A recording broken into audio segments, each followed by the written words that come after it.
All right, let's talk about exposure. Simply put, exposure is how light or dark your image is. Each image is made up of 3 levels: highlights, or the bright areas, shadows, which are the dark areas, and the midtones, which is kind of the gray area in between. Having an image that's too bright or too high of highlights is what we call overexposed. An image that's too dark, or there's a ton of shadows, creates an image that's underexposed.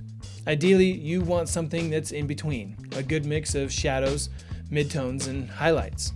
To do this, we have to pay attention to a few different settings. While the particular order of these settings don't really matter, what they do does. So pay attention.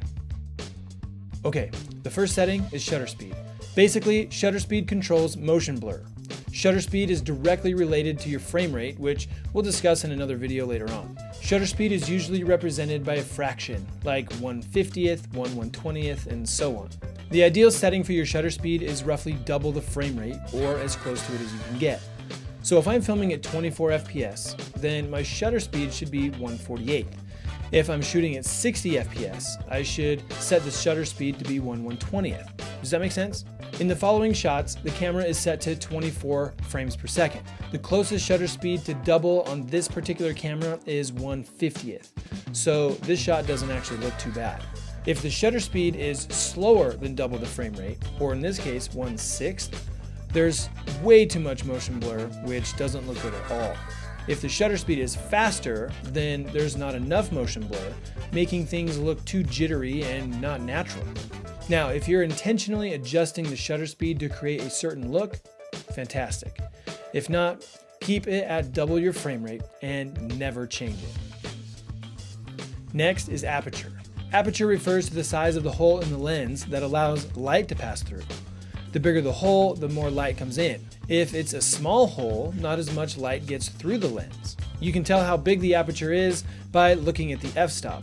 f2.8 is actually a pretty big aperture, whereas f11 isn't as big.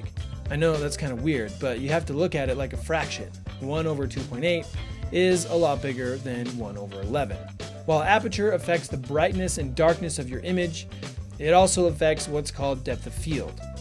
I'm not going to go into a ton of detail about depth of field here, but basically the bigger the aperture, the more out of focus the background of your image can appear.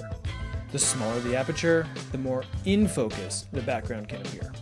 There's no specific or recommended aperture you should use. It's all really dependent upon what you're wanting to film. So play around with it and see what you come up with. Finally, let's talk about ISO. You can think of ISO as kind of like digital light. The higher the ISO, the more sensitive the image sensor is to light, making your image appear brighter. While this might sound like a pretty great thing, and it definitely can be, the trade-off is noise or grain. The higher the ISO, the more grain is introduced into your image. This is especially noticeable when filming in low light situations. So that awesome shot you filmed at night might have a lot of noise if you don't adjust your settings correctly. You just want to make sure to have your ISO as low as it can possibly be while still maintaining a proper exposure. Each of these settings, shutter speed, aperture, and ISO, combine to create what's referred to as the exposure triangle. They all work together to produce a good-looking, properly exposed image. But how do you know that your image is actually properly exposed? Well, there's a number of ways to achieve a correct exposure. Some are better than others, and some are a bit more complicated to understand. So we're going to talk about a pretty basic one called spot metering. Spot metering is essentially measuring the light in the exact center of the image.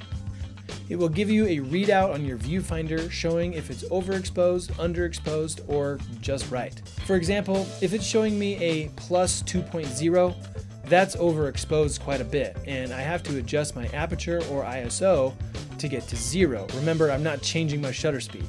If there's a minus 1.0, then it's underexposed a little bit, and I need to adjust the aperture or ISO, or I can also add more light to get it to 0. So when you're adjusting your exposure, place the center of the viewfinder on your subject. Look at the spot meter value and adjust settings accordingly. Man, that was a lot of information. So let's recap. Exposure is made up of highlights, midtones, and shadows. Our goal is to balance these out so the image isn't over or underexposed. We do this by adjusting a couple of different settings. Shutter speed controls motion blur. The rule of thumb is to set it to double the frame rate or as close to it as you can get. Once you've done that, don't ever change it. Aperture is the size of the hole in the lens. While having a bigger aperture will let more light in and make your image brighter, it will also affect the blurriness of the background. A smaller aperture will let less light in, but result in more of the background being in focus. ISO is like digital light. The higher the ISO, the brighter the image. But be careful, as it will make your images appear more grainy. So keep the ISO as low as you possibly can to get the best look possible. Finally, when spot metering, place the middle of the screen on your subject and adjust the settings to get to 0. That's it, guys. A basic introduction to some of the concepts related to exposure. Now it's your turn to go out and play with each of these settings. As always, if you have any questions, let me know. Peace.